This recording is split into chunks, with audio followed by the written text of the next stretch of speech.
Spurs fan that comes on the show, Johnny, he even texts me after the game. Now, Johnny does not text after a game. He doesn't. He has a fine rule. Eric said, he backed it up because Arteta did say, well, I think I couldn't think of a better time to play Tottenham than now. And I'm at Arsenal, he didn't do much to be able to get us that growth, in my opinion. And now he's gone to Tottenham and they think all of a sudden he's going to do this. He's jumped ship from Arsenal to come to us. He's going to do a job here. No, not understanding. That is the difference between United and Tottenham at the moment. Now, if Tottenham have had a full team, could have been different. It could have been a bit different. It's happened again. Tottenham Hotspur. It's happened again.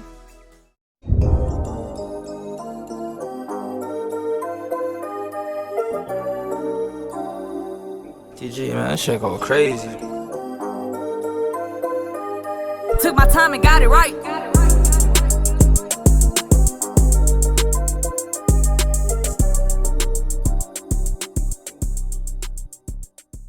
Arsenal celebrating, and every Spurs fan that I see had their phone in their hand recording it.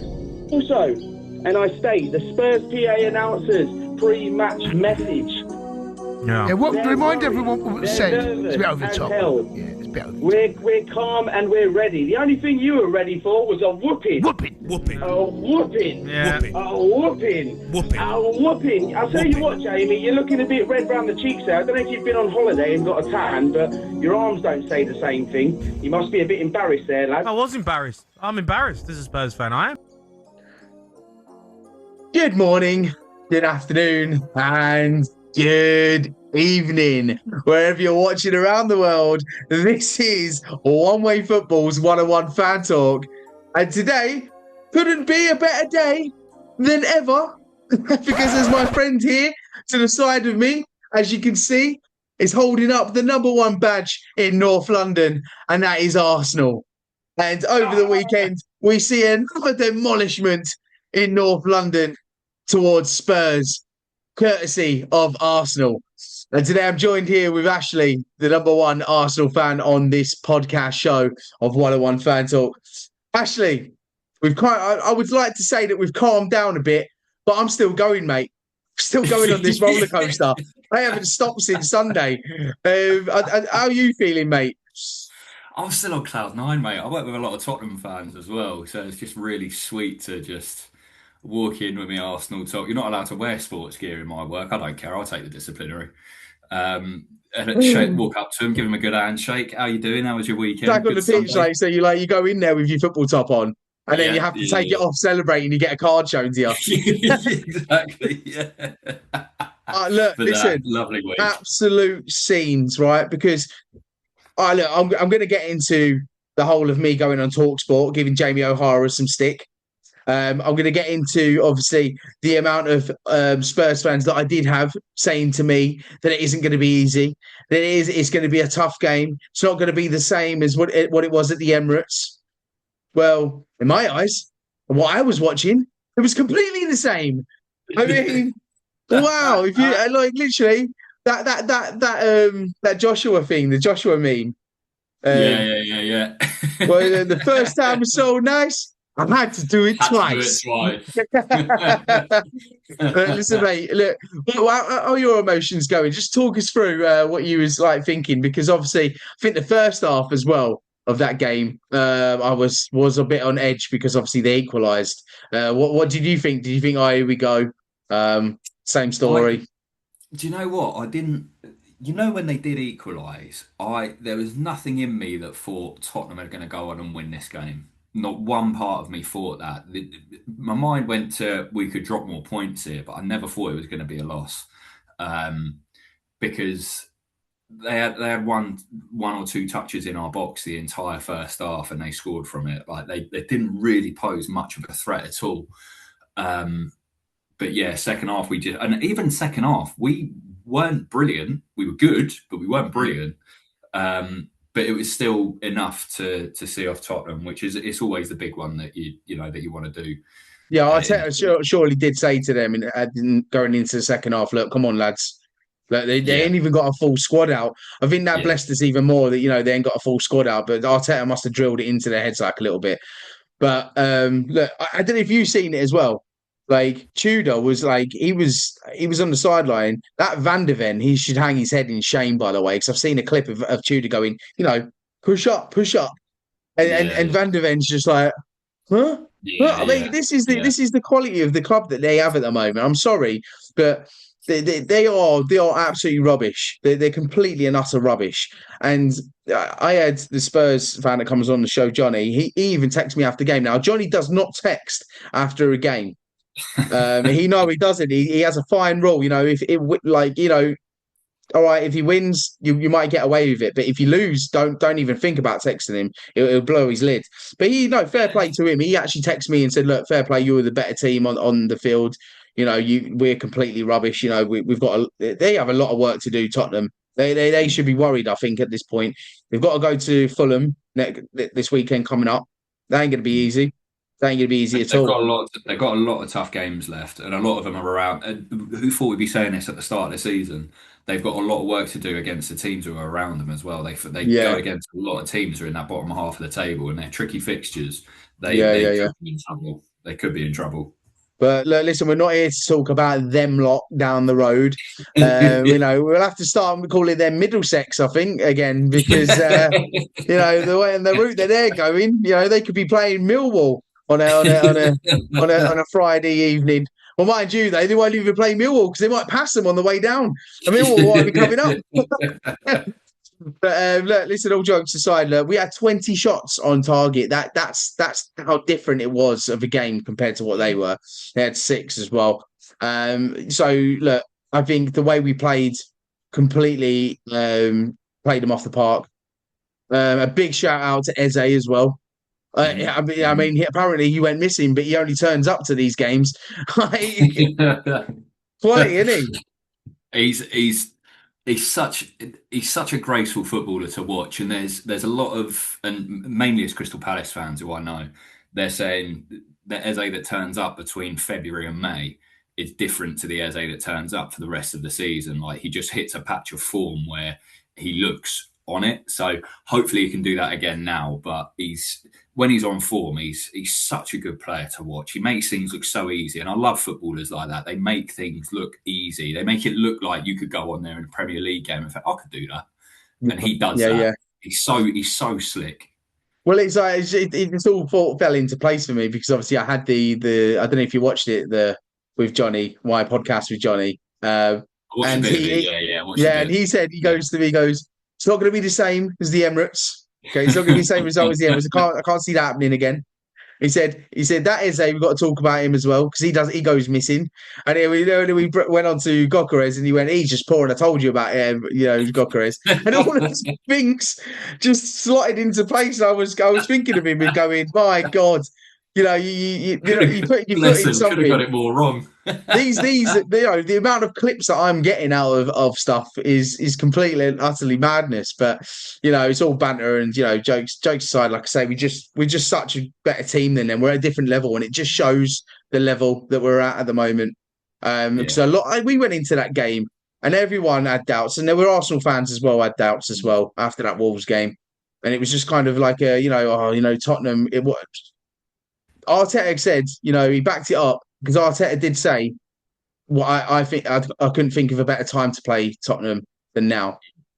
And I said this to Johnny. I said, "Look, you're gonna have to be careful because we lost against United, and we know what happened after that game against Leeds and Sunderland. We completely knocked them off the park." Yeah. That's kind of how we work at the moment. If we slip up, I think we tend to just go, nah, next game it's going to be a pounding, or we're gonna show up. Yeah. I was one of those people who was a bit doubtful because when you go away in a derby, we said it so many times earlier on in the season that form just goes out the window, and our form had been great. Let's be honest, it's 2 wins in 7 games, whatever it was before that. But it just, from the first 5 minutes of the game, we just looked in control. Tottenham had a good press going, but it got to a point where I think we played through them once. And then they thought, oh, bugger. Like we're against, like it's just like at the moment we are just a better team than Tottenham. We're a better club than Tottenham. We're a better team than Tottenham. That's simple. They've got a lot of injury worries. You know, there's a lot of people coming into their team who are the depth that don't really sustain the level of the players who have dropped out. So you sort of understand it. That From is the that difference respect. between United and Tottenham at the moment. Now, if Tottenham have had a full team, could have been different. It could have been. Yeah. It could have been a bit different.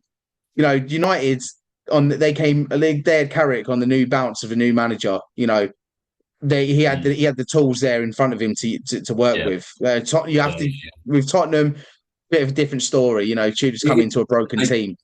Yeah, broken team. They don't have the same, because with Man United, you know that the players, you know, the fact that they bought Brian and Mbeumo, Mateus Cunha, Bruno Fernandes is one of the most productive footballers that the Premier League's had over the last 5-6 years. Yeah. And you don't buy Mbeumo and Cunha, who between them, I think, got 40 goals last season or something stupid like that.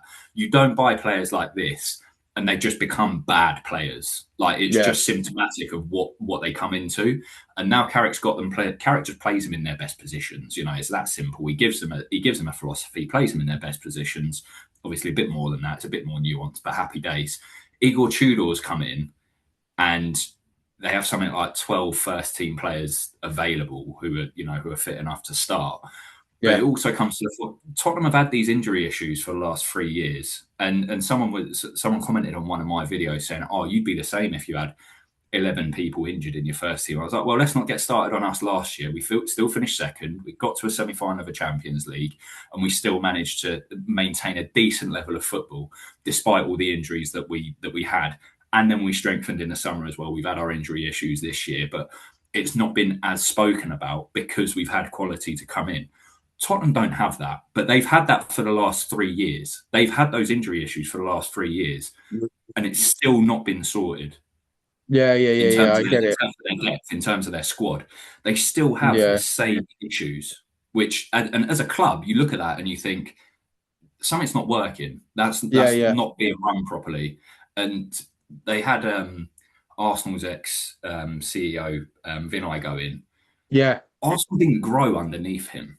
I don't know what they were thinking of getting him on board and thinking, oh, this is going to be the guy who's now going to take us to the next level. Yeah. It's mad, isn't it? Not for me. I'm at Arsenal. He didn't do much to be able to get us that growth, in my opinion.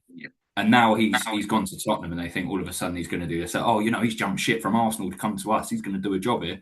No, not for me. Anyway, not for me. Yeah. Hey, but you know what though? I just hear like a lot of talk about it might have been a different game if that goal had stood. Now, I'm not taking anything away from maybe Tottenham's second goal should have stood. I looked at it and I went, yeah, it's a bit. I mean, as much as I want to be biased about it and go, yeah, no, that was a foul. Come on, I think he should have got booked. To be fair, and that, that's being honest, right? I don't think anyway. It would have reflected on the rest of the game in the second half anyway, because we probably still probably would have scored like 2 more goals anyway. But it kind of changes the dynamic if they got that second goal, maybe. Yeah. But I agree. I think that would have been the case. But again, is this the problem that we're having though? Because I even heard Jason Conde, and we're going to get onto TalkSport in a minute. So I went on there, and I really want to have my say about them lot. But Jason Conde, he was saying that he feels like this dark arts thing is kind of working for Arsenal. The way but then when it was Wolves, when we had Trossard rolling around on the floor like a gimp, I was going, I can see this happening. I said, we need to get on with the game. It's going to bite us in the butt. Yeah. And it did, And sometimes it works if you can play like that. But sometimes if you get caught out, you get caught out. Mm. And this is a couple of seasons now, isn't it? Yeah, I think that. So with that, what happened on Gabriel, I also think Kolo Muani is a little bit naive. You can't push someone in the back with 2 hands. And it was light. It's very light, but if you have a look at the referee's view, he sees him do that. And you can't 2-handed push someone in the back. It's just the way he falls back, though. He's like... Yeah, but you can't do it. It's proper dramatic, isn't it? I play centre back, right? And I'm 6'3". I have to jump up for a lot of headers with strikers, whatever. If you do that into the small of their back, just have a solid forearm, 90-degree angle in the small of their back, that puts people off. And sometimes they can't jump properly. They don't want to. You put them off balance a bit. They're too busy focusing on that. They know that you're there. They know that they're under pressure. The more physical ones can handle it. But if you're doing two hands in the back, you're giving the referee the opportunity to do it. Again, don't get me wrong. I think it's very, very soft. I've seen it happen twice this year. Once for Ekitike against Romero, didn't get given. It's happened to us a couple of years ago. Joel Linton against Gabriel, two-hand push in the back again, didn't get given. And this is a point that I make on referees, is a lot of the decisions that they make are very, very subjective. If you see two hands go into the back, it could be soft, could be hard. Some will say, no, that's not a foul. And some will say it is a foul. But it causes these discussions when people are like, so what is the line? Is it two hands in the back is an automatic foul? Is it not? It just muddies the water for a lot of people. Don't get me wrong, I do think it's soft. I mean, did Gabriel see that coming though? Did Gabriel see that coming? Because I think he knows that they're having, because Gabriel's a big boy. Let's not beat around the bush here. He's a big lad. He's backing into someone. He knows he's getting the better of him, and he knows that something is coming to try and get the upper hand on him, especially when a team's 2-1 down as well. He feels the shove, goes down. Easy. It's the easiest play he'll make all game. Easiest thing he'll do. It is gamesmanship. Like we said, it is dark arts, but he gets the advantage out of it because ultimately, and again, this is why I say it, it's naive from Kolo Muani to even do it in the first place because he doesn't need to. If he steps into him, gives him a little nudge or, the little forearm in the back, puts him off balance. Because I don't hear many Spurs fans complaining about it. So obviously, maybe they see it that way, and maybe they see it was a foul. But I think it's you can't two-handed shove someone in the back. It's that simple, especially if the referee sees it. But I think what Spurs fans say when they don't complain about it too much is they were probably going to lose that game anyway, and ultimately it doesn't make a massive difference in the grand scope of the game because they got outplayed for 80 minutes of that game. Yeah. We had 20 shots on goal in their stadium. Ultimately, Spurs fans know that there is a bigger issue going on than the fact that Kolo Muani has fouled Gabriel and a goal's been disallowed. Yeah. Yeah. And that's the way I think of it anyway. That's the way I see it. Yeah, yeah. But let's talk about my man of the match. It was obviously Gyökeres. He played outstanding, I think, didn't he? It was his best game. Yeah.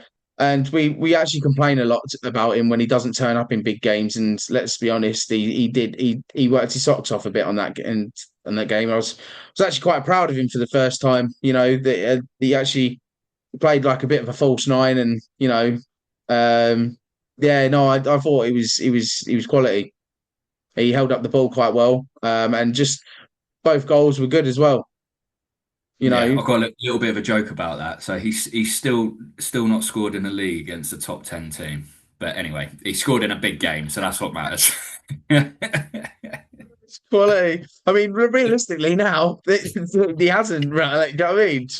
I think Everton have obviously been in a decent run of form, and they're now in the top 10. So technically he has, but obviously it's a little bit tongue in cheek because Tottenham are rubbish. But it was rub the salt in that wound. Just rub the salt in. Sprinkle it in. Sprinkle that salt in. But no, overall it was his best game he's had for us. Obviously, he got the 2 goals. The first one, unbelievable finish. That is what I've wanted to see all season. A little bit of instinct, be clinical. He's wrapped the ball into the corner. Reminded me of Aubameyang's goal against them a couple of years ago at Emirates. Had shades of that, but his hold-up play, he was running channels, he was chasing down lost causes, he was putting the defenders under pressure when they were going to try and clear it. He was winning throw-ins, winning fouls. It was such a good performance from him. And this is what we've wanted to see all year, is just his ability to be able to use your physicality. You're going to get roughed about in a game. Use your physicality, put people under pressure, knock it off. You've got players behind you who are phenomenal technically. Knock it off to them and run again, go again. And it happened. And it looked like it clicked for the first time. The first time all season, it looked like it clicked for him. And he thought, this is what I need to do. This is how I'm going to see the ball. Yeah, no, now all we need for him to do is just turn up against the rest of his games. If he can play like that for the rest of the season, we'll go and win the league. Definitely. And that's what we've been crying out for. You know, maybe it might be a blessing in disguise that this is him turning a new corner, you know, this is what we might see from him. Yeah, I'm not getting well over my head too far just yet, and far fetched over it because like we'll probably play Chelsea and he'll probably have a bad game. We'll sub him off and Jesus will come on. But no, he did play well, and I heard Gary Neville say as well that he deserved man of the match. The whole team kind of did play well. To be fair, I know we're going to go back to what we said, and that they have got a lot of injuries on that side, and But this game, and we always say this, and Spurs fans will always say this: form goes out the window. And I heard it all before the game anyway. Going into like this TalkSport thing as well, when I was on the channel, they. I said to Jamie, I said, the thing with you guys is you talk the good talk, but you can't walk with it. And he went, well, I don't think Spurs fans are talking as good talk right now. I went, your PA, your announcer, is saying that we're nervous and we're worried and we're nervous, calm worried, and we're ready. We're the Spurs, and all this lark. Sorry, that is to me that's talking the talk. Do you know what I mean? Like, I get it and trying to rile them all up and that, but still at the same time, I'm hearing, like I said before, it's not going to be the same. And then you look at the crowd, and I see on TalkSport that there's pictures of Spurs fans with their phones out, recording Arsenal fans celebrating. This ain't a rivalry anymore. What are they doing? Trying to get clips out of us celebrating. What's all that about? Be throwing the phone at them. Do you know what I mean? Like, sorry, this is meant to be your ground, isn't it? You ain't come away to our ground to have a little to play around with us. This is your ground. We're having a party in your ground. You're filming us doing it. I'm sorry, but the game's gone, mate. Like, it ain't a rivalry anymore. You know what I mean? First time in what was it, 30 or 40 odd years that a team's won 5 games in a row in a North London derby. George Graham. Was it George Graham or George Graham? Yeah, and they're there taking pictures and videos of us celebrate our players, our fans. Not what I'd be doing when it came to before we get out of here. This is ridiculous. They were sitting there and then Jason Condy and said, "Oh, how do you know they were Spurs supporters?" Well, hang on a minute. One, they're in the home end next to the away fans. They're all got scarves on and stuff. I've got the proof there. What's going on? Like, it's ridiculous. By the way, as well, the other thing I want to talk about is the silly fool that decided he wanted to throw a smoke bomb onto the pitch. To try. I don't know if you're trying to delay the game, or there wasn't enough delay in the match as it was. Because it was pathetic. And Gary Neville said it again, was like, we've gone centuries without using technology. Just get on with the game without it, Like what are we doing here? So it's taken over. The linesman has a flag to communicate with the referee what's going on. This is a foul. This is offside. This is throwing that way. This is throwing that way. He would have made the game better, to be fair, without the technology. It baffles me that probably one of the biggest games of the season, one of the most anticipated rivalries and games of the season, can be delayed for 6 minutes in the first half, and then when they come out again in the second half, again there's issues at half time again with it. It baffles me that you can have that because I've got to sort out my headset, my walkie-talkie. My radio's run out. My battery's run out. It kind of killed the game. Man. It kind of killed the game off in the first half. I was just, what's going on here? What are we doing here? What are we doing here? All the players are looking around like, what's going on? Like, why are we not? It's just gone out for a goal kick and no one's doing anything. We went back to a pre-warming session, in the middle of the first half. People are knocking the ball about on the pitch as a warm-up. Like, come on, man. What we're doing here is ridiculous. We've got all this technology, all this money, like to be put into this technology, billions, to make the game correct and to make the game fair. Can't even get some headsets sorted out. Come on. Yeah, But got these for a tenner, and they work better than whatever the PU mileage yeah, uses or whatever. It's Ridiculous, man. No, it's Absolutely ridiculous. But let's just move on from that now. That's in the past, right? We've steamrolled over Tottenham. We've come into their place. They've come to our place. We've done them 8-2 on aggregate over 2 legs, over 2 games. And let's just say now, before we go on to the next game, I will say though, it isn't going to be easy because every season I'll be like looking up, checking the fixtures. Oh no, they're not here. Right, there goes the excitement for the day. I don't have to look for the North London derby. Yeah. Oh, never mind. We've got Millwall instead. Hopefully they might get a cup game. We might be able to get them in the maybe we'll batter them in the cup St Johnson Paints Trophy or whatever it is.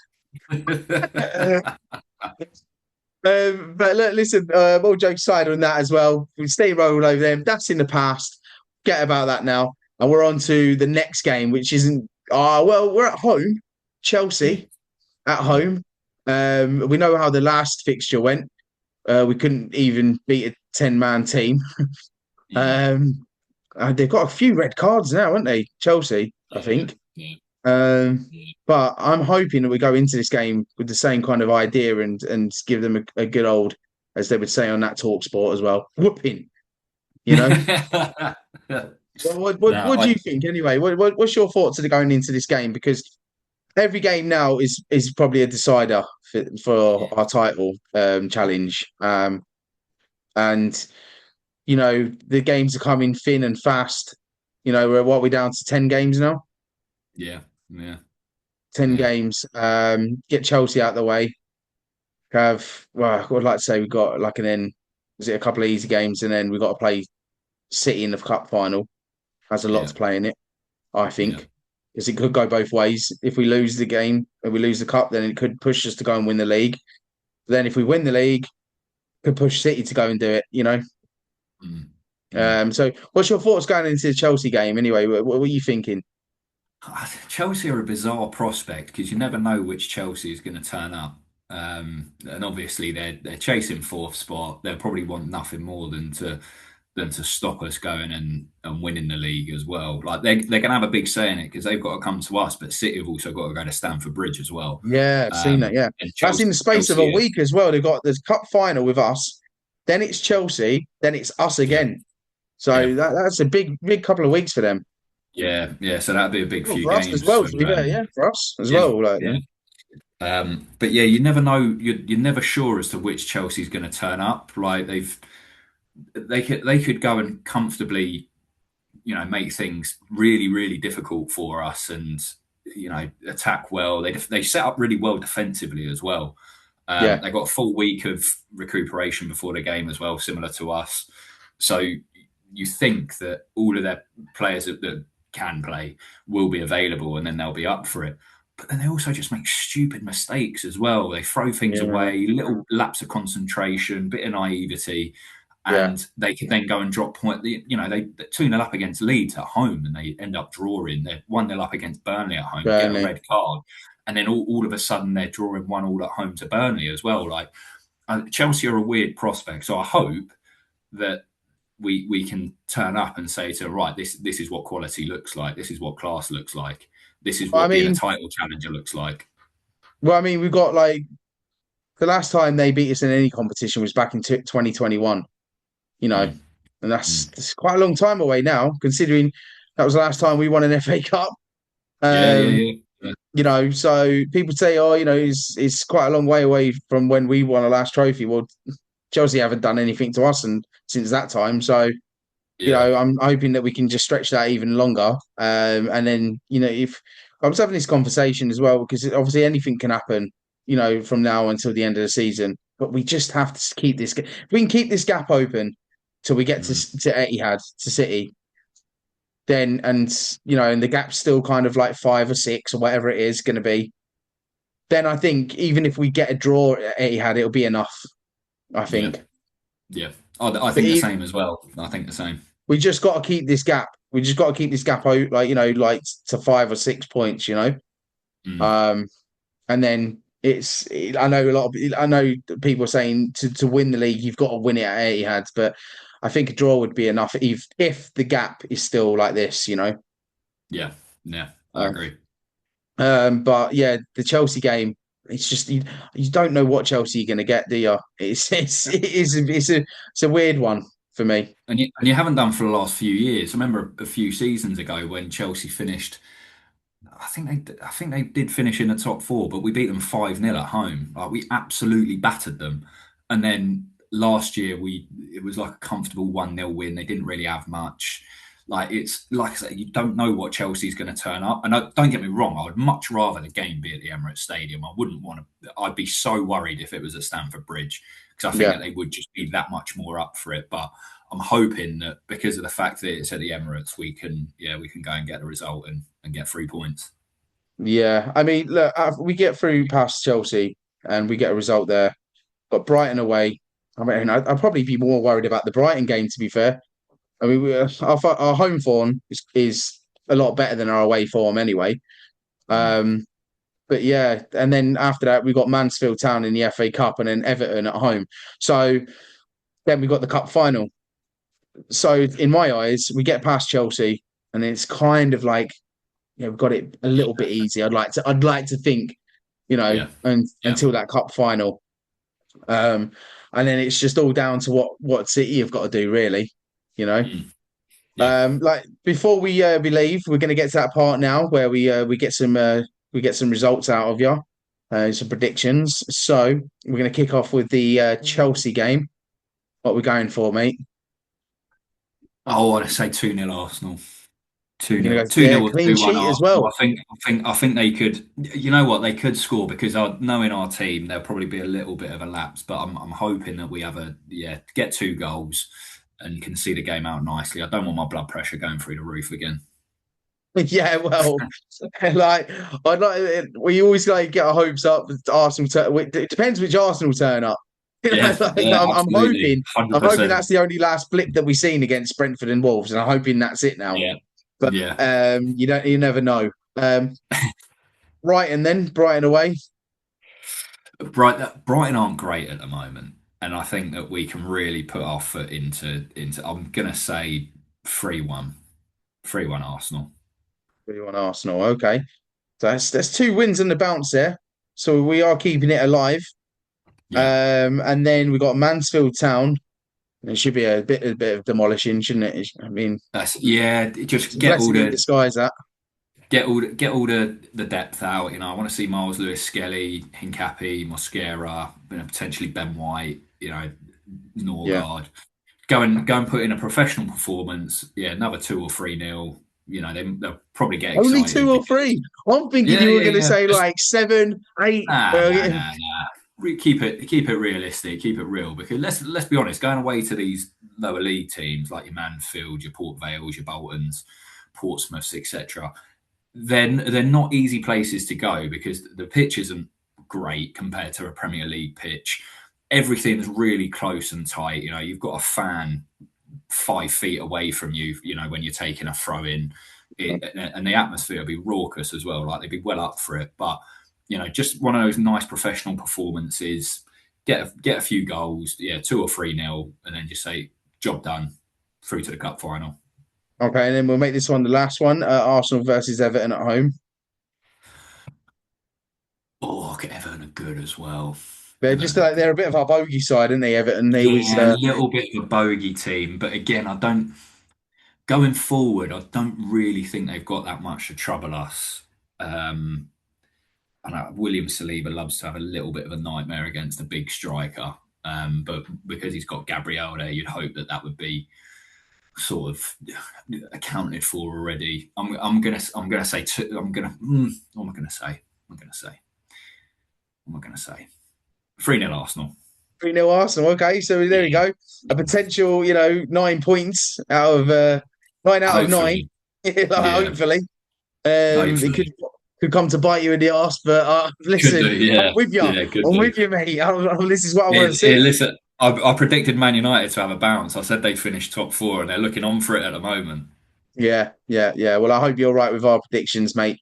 I'm going to leave it there because obviously the cup final, we'll do a preview of that as well when the cup final comes around. And hopefully next time that I do get you on the channel in maybe a week or two, the results would have came in.